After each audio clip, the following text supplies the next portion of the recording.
नाजरीन आदाब, आप देख रहे हैं INN चैनल। मैं हूं शेख अहमद अली। आज की खास बात में हम देखेंगे कई अहम कौमी और बैनुल अक़वामी खबरें।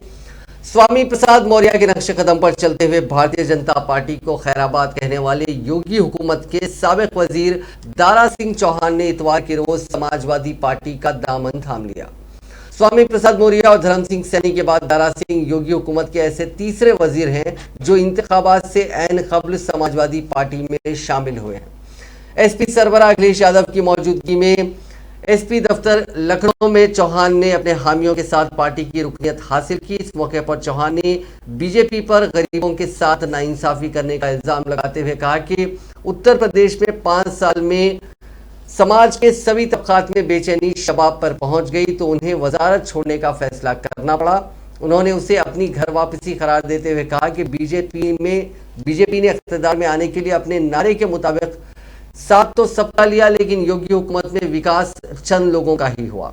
उन्होंने कहा कि योगी हुकूमत ने गरीब आवाम को अनाज राशन देकर गुलाम बनाने की साजिश की जा रही है। चौहान ने कहा कि रियासत के लोग अब खुद को ठगने की इजाजत किसी को नहीं देंगे। उन्होंने कहा कि किसानों को अपनी फसल की रखवाली के लिए पोस्ट की रात में खेत पर सोना पड़ रहा है। रिजर्वेशन नज्म को खत्म करके आइन को खत्म करने की साजिश की जा रही है। चौहान ने कहा कि लोग अब 10 मार्च का इंतजार कर रहे हैं जब अखिलेश यादव को वजीर आला बनते देखेंगे।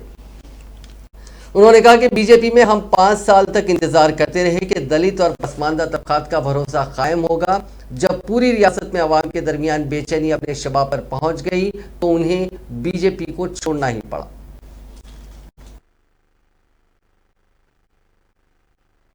कितना झूठ बोला, लगातार 4.5 साल झूठ बोला और नेगेटिव पॉलिटिक्स, विभाजन की पॉलिटिक्स, नफरत की पॉलिटिक्स, आपस में लड़ाने की पॉलिटिक्स, लोगों को अलग करने की पॉलिटिक्स, तोड़ने की पॉलिटिक्स, ये राजनीति अगर किसी ने की है तो भारतीय जनता पार्टी ने की है।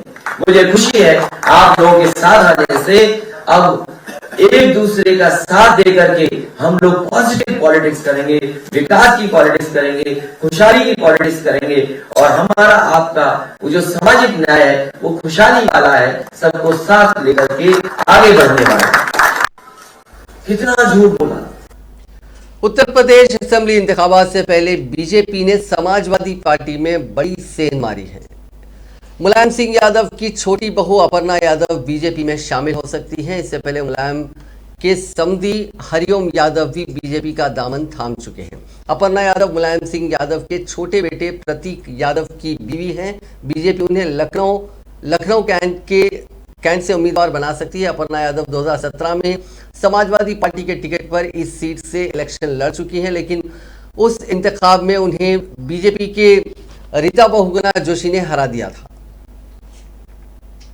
कांग्रेस ने लड़की हूं लड़ सकती हूं के नारे पर अमल करते हुए यूपी में योगी हुकूमत में हरासमेंट का या किसी तरह के जुल्म का शिकार हुई कई खवातीन को असेंबली टिकट दिए। दरअसल ये नारा कांग्रेस की इलेक्शन स्ट्रैटेजी का अहम हिस्सा है। उन्नाव और हाथरस रेप मुतासरीन के खानदान की किसी खातून को टिकट देकर कांग्रेस यूपी की योगी हुकूमत के खिलाफ इलेक्शन मैदान में बीजेपी के ऊपर हमलावर होना चाहती है। कांग्रेस अपनी मुहिम के तहत उन्नाव रेप मुतासरा की मां आशा सिंह को मनाने में तो कामयाब रही, लेकिन हाथरस की रेप मुतासरा के अफराद खानदान ने माफी और काफी विनम्रता के साथ पार्टी का ऑफर ठुकरा दिया। दरअसल हाथरस रेप मुतासरे का खानदान सहमा हुआ है कि अगर टिकट ले लिया तो कहीं कोर्ट केस में कोई अड़चन ना पहुंचे। उसे भी बड़ा डर उन्हें अपनी सिक्योरिटी का है। कांग्रेस जराये के मुताबिक हाथरस रेप मुतासिर की भाभी या मां को टिकट देने की बात चल रही थी।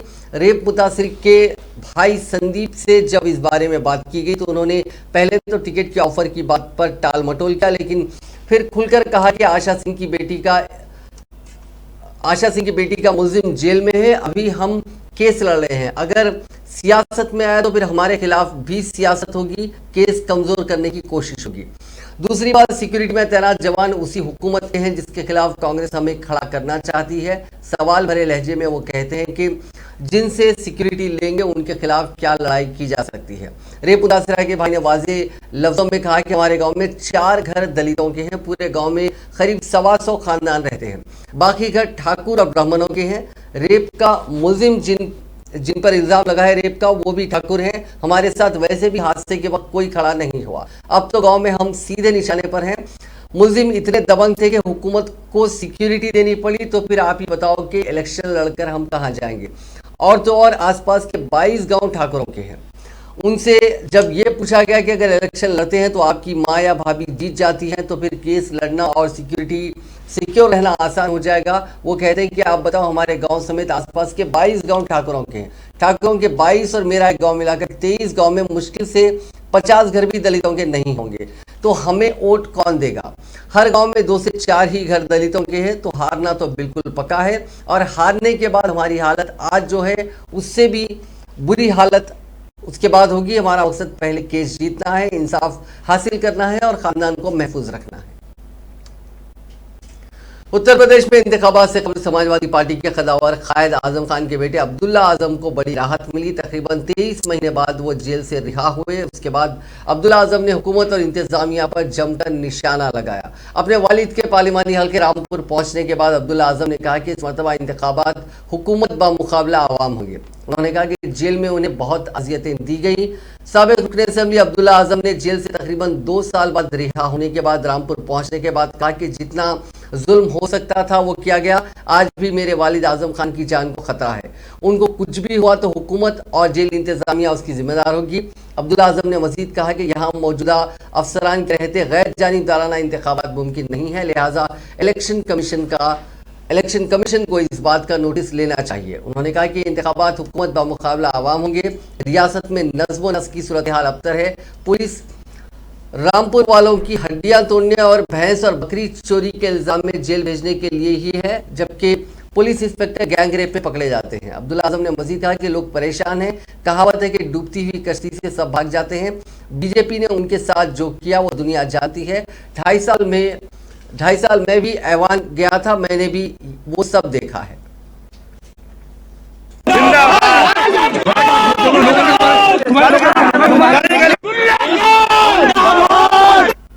आम आदमी पार्टी के कौमी कन्वीनर और दिल्ली के वज़ीर आला अरविंद केजरीवाल ने इतवार के रोज गोवा के बाशिंदों के सामने अपना 13 नुकाती एजेंडे का विजन पेश करते हुए कहा कि अगर गोवा में आम आदमी पार्टी की हुकूमत बनती है तो हम इस एजेंडे पर काम करके न सिर्फ मुस्तकबिल का गोवा बनाएंगे बल्कि हर खानदान को 5 सालों में 10 लाख रुपए का बराह रास्त फायदा मिलेगा।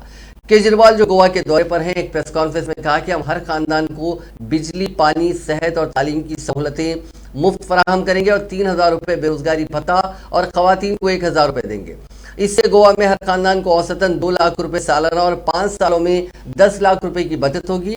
दिल्ली में हमने एक ईमानदार हुकूमत चलाकर दिखाई है और खुद वजीर आजम नरेंद्र मोदी ने आम आदमी पार्टी को ईमानदारी का सर्टिफिकेट दिया है।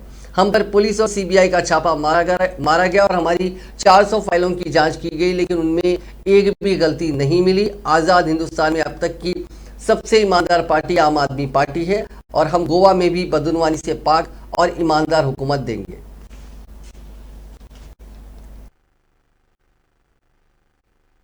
अभी तक हम लोगों ने जितनी गारंटीज दी, जो विजन रखा, उससे हर गोवा के परिवार को, एवरी फैमिली इन गोवा, अगर आम आदमी पार्टी की सरकार बनती है तो 5 साल के अंदर डायरेक्ट, इनडायरेक्ट नहीं कह रहा है, डायरेक्ट 10 लाख रुपए का 5 साल के अंदर फायदा होगा। हर फैमिली को 10 लाख रुपए का 5 साल में फायदा होगा। कैसे? हम बिजली फ्री करेंगे। ऑन एन एवरेज एक परिवार का 500 रुपए महीने का तो बिजली का बिल ही जाता है, तो 500 रुपए महीना 6,000 रुपए का बिजली में बच जाएगा साल में। ठीक है। अनएम्प्लॉयमेंट अलाउंस देंगे, जिन जिन लोगों को बेरोजगार है, जो उनके पास रोजगार नहीं है, उनको 3,000 रुपीज पर मंथ बेरोजगारी भत्ता देंगे, तो साल का हो गया 36,000 रुपीज। महिलाओं को 1,000 रुपए महीना देंगे, तो अगर 2 महिला एक परिवार में है तो उनको 24,000 रुपए साल का मिलेगा। हेल्थ पे सबका इलाज, सारा इलाज, अच्छा इलाज देंगे, फ्री में देंगे। On a very conservative estimate हर साल का परिवार का 40-50 हजार रुपए, बड़ी बीमारी हो तो ज्यादा आ जाता है, कभी कोई बीमार हो जाता है, कभी कोई, सब मिला मिला के 40-50 हजार रुपए तो साल का बीमारी पे खर्च हो ही जाता है हर परिवार का। एजुकेशन, अच्छे सरकारी स्कूल बनाएंगे, फ्री में एजुकेशन मिलेगी। तो अगर एक परिवार में 2 बच्चे हैं तो एक बच्चे का 3,000 रुपये महीना प्राइवेट स्कूल में बिल आ जाता है, तो 72,000 रुपीज 2 बच्चों का हो गया। ये सारा ऐड करते हैं तो इट कम्स टू रफली 2 lakh rupees per family per annum. हर परिवार को हर साल 2 लाख रुपए का फायदा होगा। तो 5 साल में हर परिवार को आम आदमी पार्टी की सरकार बनने से, ईमानदार सरकार बनने से हर परिवार को 5 साल में 10 लाख रुपए का फायदा होगा। तो मैं कल बच्चों से पूछ रहा था, युवाओं से, मैंने कहा कि क्या करोगे, पैसा देने आएंगे वो वोट डालने के पहले। कांग्रेस के साबिक सदर राहुल गांधी ने कहा है कि भारतीय जनता पार्टी की नफरत वाली सियासत को सिर्फ भाईचारे से शिकस्त दी जा सकती है। राहुल गांधी ने इतवार को ट्वीट करके कहा कि मैं भी यही मानता हूं कि बीजेपी की नफरत से भरी सियासत मुल्क के लिए नुकसानदाह है। उन्होंने कहा कि नफरत ही बेरोजगारी के लिए भी जिम्मेदार है। मुल्की और गैर मुल्की सनत बगैर समाजी अमन और सुकून के नहीं चल सकती। रोज अपने आसपास बढ़ती नफरत को भाईचारे से शिकस्त देंगे, क्या आप हमारे साथ हैं? उन्होंने कहा कि मुल्क में सनती तरक्की और समाजी हमआहंगी के लिए भाईचारा जरूरी है और नफरत की सियासत को शिकस्त देकर ही भाईचारे का ऐलान किया जा सकता है। राजस्थान के वज़ीर आला अशोक गहलोत ने कहा है कि रियासती हुकूमत अलवार की बच्ची की ज्यादती मामले की तफ्तीश सेंट्रल ब्यूरो ऑफ इन्वेस्टिगेशन यानी सीबीआई से कराने के लिए तैयार है। गहलोत ने यह बात हफ्ते की देर रात सोशल मीडिया के जरिए भारतीय जनता पार्टी की तरफ से इस मामले में लगाए गए इल्जामात को पलटते हुए कही। उन्होंने कहा कि रियासती पुलिस इस मामले की आज़ादाना और गैर जानिबदाराना तहकीकात कर रही है। अगर अब भी बच्ची के अहले खाना इस मामले की जांच किसी मखसूस अफसर या सीआईडी, क्राइम ब्रांच, एसओजी या सीबीआई से करवाना चाहते हैं तो रियासती हुकूमत इसके लिए भी तैयार है। उन्होंने कहा कि हुकूमत की नीयत साफ है, इस मामले में आज़ादाना तहकीकात होनी चाहिए और इस वाक़े की हकीकत सामने आनी चाहिए। उन्होंने कहा कि अस्मत दरी की वजह से घर वालों के साथ क्या होता है उसकी फिक्र किए बगैर अलवर की बच्ची के मामले में बीजेपी की तरफ से इस तरह का मकरू प्रोपेगेंडा किया जा रहा है जो इंतहाई काबिल मजम्मत है। काबिल जिक्र है कि रियासती बीजेपी सदर सतीश पूनिया ने हफ्ते को इस मामले में सीबीआई इंक्वायरी का मुतालबा किया था। असम के वज़ीर आला हेमंत बिस्वा शर्मा ने हफ्ते के रोज ट्रैफिक रुकवाने के चलते नगांव जिले के डिप्टी कमिश्नर को सरेआम खूब लताड़ लगाई। ये अलग बात है कि पुलिस ने वज़ीर आला की सिक्योरिटी के लिहाज से ही ट्रैफिक जाम किया था, लेकिन ये बात हेमंत बिस्वा शर्मा को पसंद नहीं आई। उन्होंने डीसी को फौरी आमद-ओ-रफ्त बहाल करने का हुक्म दिया। ये वाक़े का वीडियो सोशल मीडिया पर जमकर वायरल हो रहा है। दरअसल हेमंत बिस्वा शर्मा नगांव जिले में एक सड़क का फाउंडेशन स्टोन रखने के लिए गए थे। सीएम की सिक्योरिटी के मद्देनजर नेशनल हाईवे 37 पर गुमात गांव के पास ट्रैफिक जाम कर दिया गया था। ट्रैफिक जाम देखकर वज़ीर आला नाराज हो गए। उन्होंने अपनी सिक्योरिटी गार्ड से डीसी को बुलाने को कहा। जैसे ही डीसी शर्मा के सामने आए तो उन्होंने उनसे जोरदार फटकार उन्हें लगाई। शर्मा ने कहा कि डीसी साहब ये क्या नाटक है, क्यों गाड़ियां रुकवाई गई, क्या कोई राजा महाराजा आ रहा है? ऐसा मत करो, लोगों को तकलीफ हो रही है, गाड़ियों को जाने दो। इसके फौरी बाद जाम खोल दिया गया और गाड़ियों को जाने दिया गया। वीडियो के सोशल मीडिया पर वायरल होने के बाद शर्मा ने इसे एक मीडिया अकाउंट से रीट्वीट किया और अपनी कार्रवाई का बचाव किया। उन्होंने कहा कि हम रियासत में ऐसा माहौल बनाना चाहते हैं जहां डीसी, एसपी या कोई भी सरकारी मुलाजिम या पब्लिक रिप्रेजेंटेटिव अपने पावर्स का गलत इस्तेमाल ना करे। सेंट्रल ब्यूरो ऑफ इन्वेस्टिगेशन ने इतवार के रोज गेल के डायरेक्टर मार्केटिंग ES रंगनाथन को गिरफ्तार कर लिया। सरकारी जराये ने बताया कि छापों के दौरान मिलने वाली इब्तदाई शवाहिद की बुनियाद पर रंगनाथन को गिरफ्तार किया गया। सीबीआई ने जुमे को गेल के डायरेक्टर रंगनाथन और दीगर के खिलाफ FIR दर्ज की थी। उसी बुनियाद पर हफ्ते को दारुल हुकूमत दिल्ली समेत 8 मुमकिना मकामात पर छापे मारे गए। इस दौरान 5 मुलजिमीन को गिरफ्तार कर लिया गया। सीबीआई का दावा है कि अब तक छापों में रंगनाथन के मुख्तलिफ ठिकानों से 1 करोड़ 30 लाख रुपए नकद बरामद हुए हैं।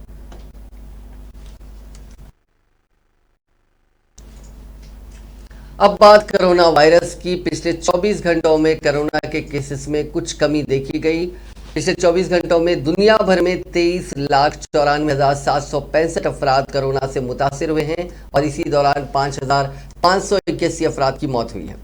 इस इजाफे के बाद दुनिया भर में कोरोना के मुतासरीन का मजमूई आंकड़ा 32,71,38,735 हो गया, जबकि अमवात की तादाद बढ़कर 55,55,250 हो गई।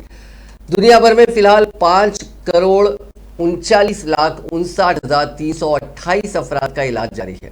नए मुतासरीन के मामले में अमेरिका 4,04,000 मरीजों के साथ टॉपर है, जबकि 3,24,000 मामलों के साथ फ्रांस दूसरे नंबर पर है। वहीं 2,71,000 केसेस के साथ हिंदुस्तान तीसरे नंबर पर है।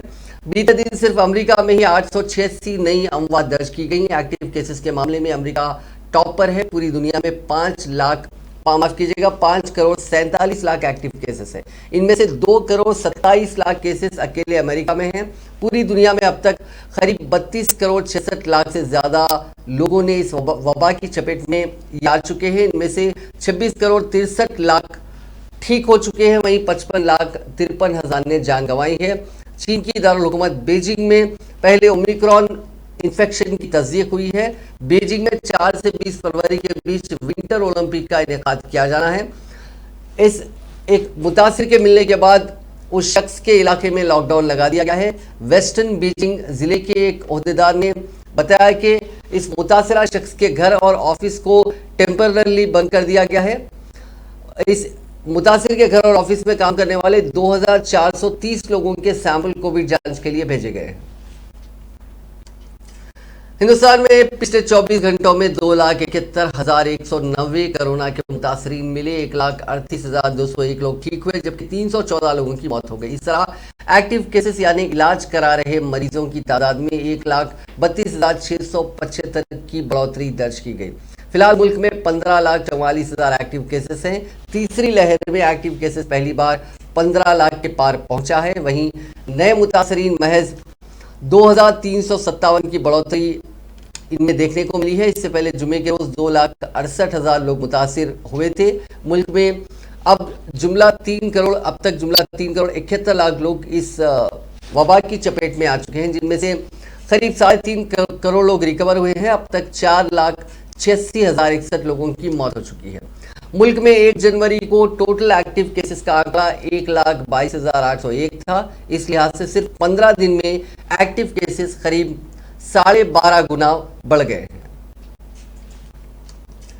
मुल्क में कोरोना वायरस से बचाव के लिए शुरू किए गए वैक्सीनेशन कैंपेन का इतवार के रोज 1 साल पूरा हो गया। 16 जनवरी 2021 से हफ्ते तक वैक्सीन को 156 करोड़ डोज लगाए गए। मुल्क में 94 करोड़ एडल्ट्स और 15 से 18 साल के 7 करोड़ 40 लाख बच्चे हैं। इन्हें मिलाकर फिलहाल वैक्सीन एलिजिबल आबादी 101 करोड़ 40 लाख है। वजारत सेहत के मुताबिक इनमें से 64.31% यानी 65 करोड़ 21 लाख लोगों को दोनों डोजेज लग चुकी हैं। वहीं 89.16% यानी करीब 90 करोड़ 41 लाख लोग सिंगल डोज ले चुके हैं। भारत आने में दशकों लग जाते थे। वर्ष 2020 की शुरुआत में ही देश के प्रधानमंत्री जी ने देश के वैज्ञानिकों और वैक्सीन निर्माताओं के साथ बैठक की और आह्वान किया कि देश में देश की बनी वैक्सीन लगाई जाए। इसके लिए क्या बदलाव और कितने फंड की आवश्यकता है, और इस आह्वान से देश में शुरू हुआ एक नया अध्याय। देखते ही देखते देश के वैज्ञानिक सफलता के नजदीक पहुंचे और दिनांक 20 नवंबर 2020 को प्रधानमंत्री जी ने देश के प्रमुख वैक्सीन मैन्युफैक्चरिंग फैसिलिटी का स्वयं दौरा कर वैज्ञानिकों और वैक्सीन निर्माताओं का हौसला बढ़ाया। एनटैगी और नेकवैक जैसे ग्रुप का गठन करके दुनिया के साथ ही 16 जनवरी 2021 को भारत ने भी वैक्सीन लगाना शुरू किया। सबको वैक्सीन, मुफ्त वैक्सीन के नारे के साथ देश में वैक्सीनेशन का कार्य शुरू हुआ। दुनिया के सबसे बड़े इस वैक्सीन महाअभियान को अनेकों बाधाओं और चुनौतियों का सामना करना पड़ा। कभी वैक्सीन की गुणवत्ता पर सवाल उठाए गए, तो कभी लोगों को देश में बनी वैक्सीन न लगाने के लिए भ्रम पैदा किया गया। परंतु माननीय प्रधानमंत्री श्री नरेंद्र मोदी जी के सफल नेतृत्व और दृढ़ संकल्प को देश के लाखों स्वास्थ्य कर्मियों का सहयोग मिला और दिनांक 21 अक्टूबर 2021 को देश ने 100 करोड़ टीकाकरण का विश्व कीर्तिमान रचा, जो दुनिया को अचंभित करने वाला था। देश जब प्रधानमंत्री जी के जन्मदिन के उपलक्ष्य में सेवा सप्ताह मना रहा था, तब दिनांक 17 सितंबर 2021 को एक ही दिन में 2.5 करोड़ वैक्सीन डोज लगाने का भारत ने एक विश्व कीर्तिमान स्थापित किया। देश का एक भी नागरिक वैक्सीन से ना छूटे, इसके लिए माननीय प्रधानमंत्री जी ने दिनांक 3 नवंबर 2021 को हर घर दस्तक अभियान की शुरुआत की। हिमालय के बर्फीले पहाड़ों से लेकर राजस्थान के रेगिस्तान, नॉर्थ ईस्ट के दुर्गम सुदूर इलाकों एवं पहाड़ों के मुश्किल रास्तों को पार कर देश के हर गांव, हर खेत, हर घर तक हमारे स्वास्थ्य कर्मी पहुंचे और लोगों को वैक्सीन लगाई। वैक्सीनेशन के आज 1 साल पूरे होने के पूर्व भारत ने अपनी वयस्क आबादी को लगभग 93% लोगों को वैक्सीनेशन की प्रथम डोज और 70% आबादी।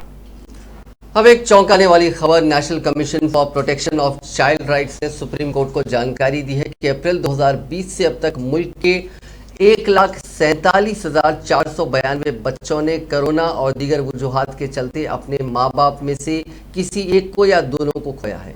इसमें 76,508 लड़के, 70,980 लड़कियां और 4 ट्रांसजेंडर शामिल हैं। एनसीपीसीआर ने बताया कि उनका डेटा रियासतों और यूनियन टेरिटरीज की तरफ से बाल स्वराज पोर्टल कोविड केयर पर दी गई जानकारी पर मबनी है। कमीशन ने बताया कि 11 जनवरी तक के डेटा के मुताबिक अप्रैल 2020 से मुल्क में 10,094 बच्चे यतीम हुए हैं। 1,36,910 बच्चों ने किसी एक पेरेंट को खोया है और 488 बच्चों को उनके माँ बाप ने छोड़ दिया।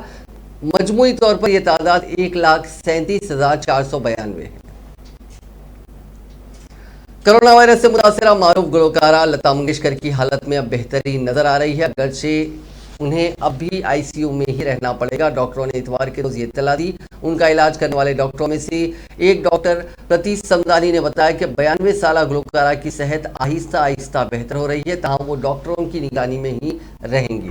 वाज़ेह है कि हल्की अलामात के साथ कोरोना से मुतासिर पाए जाने के बाद उन्हें मंगल को मुंबई के ब्रिज कैलरी अस्पताल में दाखिल कराया गया था। भारत रत्न याफ्ता लता मंगेशकर को कोरोना वायरस से मुतासिर पाए जाने के बाद यहाँ के अस्पताल में दाखिल करा गया था। अपनी आवाज़ से लोगों को मशहूर करने वाली लता मंगेशकर को हिंदुस्तान की नाइट एंजल के नाम से भी जाना जाता है। लता मंगेशकर को साल 2001 में हिंदुस्तान की सबसे बड़े एजाज भारत रत्न से नवाजा गया था। इसके साथ उन्हें पद्म भूषण, पद्म विभूषण, दादा साहेब फाल्के, कई नेशनल फिल्म अवार्ड समेत मुतअद्दिद अवार्ड से नवाजा जा चुका है। मुल्क में बीमा कंपनियों को कंट्रोल करने वाली सबसे बड़ी अथॉरिटी यानी insurance regulatory development authority of India के मुताबिक वबा के दौरान अस्पतालों ने इंश्योरेंस कंपनियों से 3 गुना ज्यादा हेल्थ क्लेम का पैसा वसूला है। वहीं इस वबा के दौरान हेल्थ इंश्योरेंस कंपनियों की कमाई भी जमकर बढ़ी है। हम ये आपको बता रहे हैं कि प्राइवेट अस्पतालों और बीमा कंपनियों ने कोरोना के नाम पर हमें कैसे लूटा है। दूसरी लहर में जब कोरोना ने हाहाकार मचाया तो पूरे मुल्क में सरकारी हेल्थ सिस्टम घुटनों के बल आ गया था। ऐसे में अपनी जान बचाने के लिए लोग प्राइवेट अस्पतालों में पहुंचे, लेकिन वहां उन्हें अपनी जान की कीमत भारी भरकम बिल चुकाकर अदा करनी पड़ी। बीमा रेगुलेटर यानी IRDA की रिपोर्ट से खुलासा हुआ है कि अस्पतालों ने पहले के मुकाबले में बीमा कंपनियों से 3 गुना ज्यादा पैसे वसूले हैं। कोरोना वबा में बीमा कंपनियों ने एक मरीज पर एवरेज 1 लाख के रेट से अस्पतालों को पेमेंट किया, जबकि 2018 में इंश्योरेंस कंपनियों ने एक मरीज पर एवरेज 39,000 रुपए की रकम से एवरेज वो था उस हिसाब से अस्पतालों को पेमेंट दिया था। Indian institute of public health Delhi के एसोसिएट प्रोफेसर मयूर त्रिवेदी का कहना है कि वबा के पहले और वबा के बाद के डेटा की बुनियाद पर यह रिपोर्ट तैयार की गई है। डेटा टोटल क्लेम्स की तादाद और क्लेम्स के टोटल पैसों के बुनियाद पर निकाला गया है। एक तरफ कोरोना वबा के दौरान हेल्थ पॉलिसी लेने वालों की तादाद बढ़ रही थी, वहीं दूसरी तरफ हेल्थ इंश्योरेंस कंपनियां मरीजों को क्लेम का पैसा देने में आनाकानी कर रहे थे। अगस्त 2020 में एक इंश्योरेंस कंपनी ने मरीज को क्लेम का पैसा देने से इनकार किया तो मामला सुप्रीम कोर्ट पहुंच गया। इस केस में सुनवाई के बाद सुप्रीम कोर्ट के चीफ जस्टिस उस वक्त के ऐसे बोबड़े ने कहा था कि वबा के दौरान इंश्योरेंस कंपनियां बीमार मरीजों को क्लेम का पैसा देने से इनकार नहीं कर सकती है।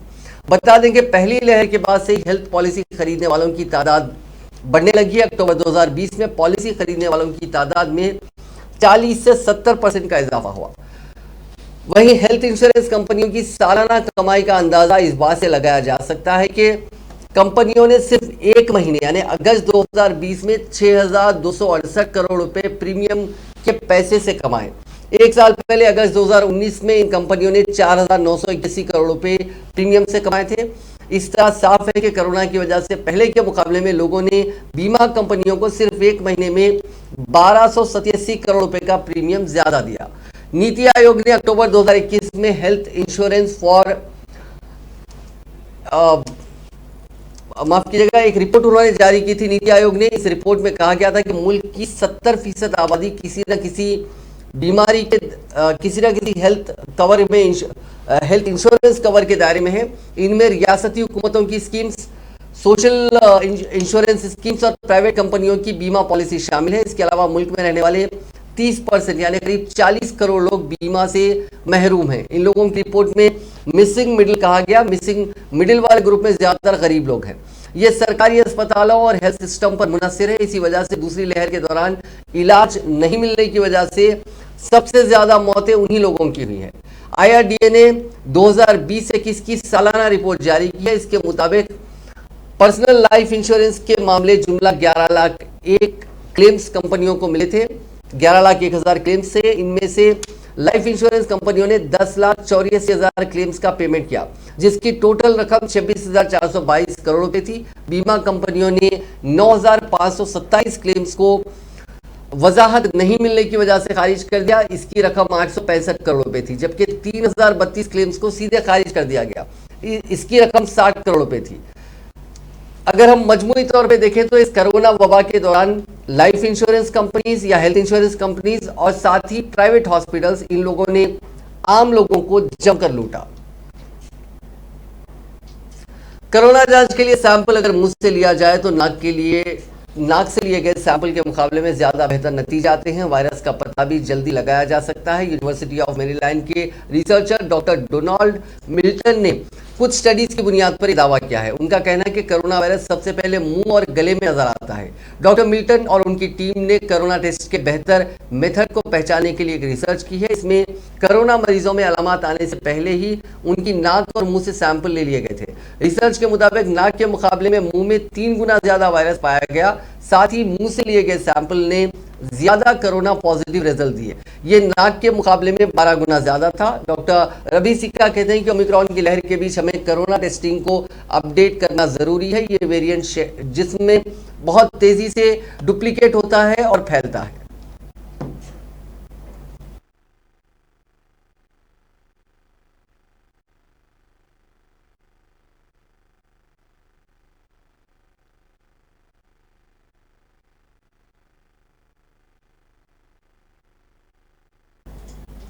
दुनिया के नंबर 1 टेनिस खिलाड़ी नोवाक जोकोविच ऑस्ट्रेलिया कोर्ट में वीजा रद्द को लेकर चल रहे केस को हार गए हैं। केस हारने के बाद अब उनको ऑस्ट्रेलिया से वापस भेजा जाएगा। साथ ही फेडरल कोर्ट उनके ऊपर 3 साल के लिए ऑस्ट्रेलिया में एंट्री पर बैन भी लगा दिया है। चीफ जस्टिस ऑलसॉप ने कहा कि नोवाक जोकोविच के वीजा बहाल करने की अपील को खारिज कर दिया गया है। ऑस्ट्रेलियाई हुकूमत ने जोकोविच को एक आम लोगों के लिए पब्लिक डेंजर बताया। ऑस्ट्रेलियाई ओपन टूर्नामेंट में आने से पहले जोकोविच कोरोना से मुतासिर थे। इसके बावजूद पिछले महीने अपने मुल्क सर्बिया के कई प्रोग्राम्स में उन्होंने हिस्सा लिया था। जोकोविच ने खुद माना था कि उन्हें पॉजिटिव रहते हुए भी एक रिपोर्टर से मुलाकात की थी। वो ऑस्ट्रेलिया में दाखिल होने के लिए इमिग्रेशन फॉर्म में उन्होंने गलत जानकारी दी थी। विराट कोहली ने हफ्ते के रोज टेस्ट टीम की कप्तानी छोड़कर सभी को हैरान कर दिया था। कोहली किसी भी फॉर्मेट में इंडियन टीम के कप्तान नहीं होंगे। अब सवाल यह है कि टेस्ट फॉर्मेट में टीम इंडिया का अगला कप्तान कौन होगा। विराट ने क्रिकेट के सबसे छोटे फॉर्मेट की कमान T20 वर्ल्ड कप के बाद ही छोड़ दी थी, जबकि साउथ अफ्रीका दौरे से पहले उन्हें वनडे की कप्तानी के ओहदे से हटाया गया था। इसके बाद रोहित शर्मा को लिमिटेड ओवर्स के लिए मुल्क का नया कप्तान अपॉइंट किया गया था। बहुत हद तक मुमकिन है कि टेस्ट के नए कप्तान भी रोहित शर्मा होंगे। अफ्रीकी दौरे के लिए चुनी गई टेस्ट टीम में भी रोहित को वाइस कैप्टन बनाया गया था, लेकिन चोट के चलते वो पूरे दौरे से बाहर हो गए थे। रोहित शर्मा के अलावा ओपनर KL राहुल और विकेट कीपर ऋषभ पंत भी कप्तान के लिए दावेदारों में से एक है। नाज़रीन, आज की खास बात में बस इतना ही। आपसे कल मुलाकात होगी नई खबरों के साथ, नए एनालिसिस के साथ। फिलहाल दीजिए इजाजत। खुदा हाफिज।